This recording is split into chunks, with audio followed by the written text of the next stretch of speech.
په افغانستان کې طالبانو حکومت وایي په تېر یوه کال کې د 1.5 لک پوځیانو اردو رامنځته کړې ده. د دفاع وزارت سرمفتش او د تصفیې د کمیسیون مشر مفتي لطیف الله حکیمي بي بي سي سره یوې ځانګړې مرکې کې ویلي دي چې دې اردو کې د پخواني حکومت هغه پوځیان هم شته چې په خبره یې څوک پرې کومه دعوه نه لري. ده وویل چې د دې پوځیانو روزنه او تمویل له کورنیو سرچینو کېږي. ښاغلي حکیمي وویل له اردو تر دې دمه 4,000 داسې کسان لرې شوي چې په بېلابېلو کړنو تورن وو. ښاغلي حکیمي په کابل کې زموږ همکار یما بارز سره په دې خبرو کې په پیل کې په دې اړه چې د طالبانو د حکومت د اردو شمېر څومره دی غږېږي. په دې کې ځینې ټکي محرم هم وي، باید محرم پاتې شي، خو موږ په بار بار باندې رانو چې 100,000 اردو، یو سلو 50,000 اردو، 110,000 اردو، امکاناتو په کتو سره به دا شمېر کېدای شي زیات هم شي.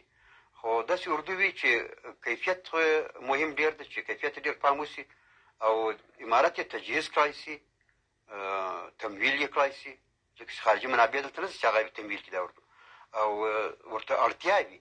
په هغه اړتیا مطابق به د اردو په تشکیلاتو کې هم پراخوالی راځي. نو د چارو څارونکي په دې باور دي چې د افغانستان مساحت ته، د افغانستان جغرافیې ته او د افغانستان استراتیژیک موقعیت ته په کتو دا شمېر چې تاسو یادوئ لکه 110,000 او یا 150,000 کسیز پوځ دا بسنه نه کوي. دلته تاسو معلومه ده که حالات عادي وي بیا سرحدات د هغه هېواد د اردو مربوط نه وي، بیا د پولیسو مربوط، سرحدي پولیس وي ورته.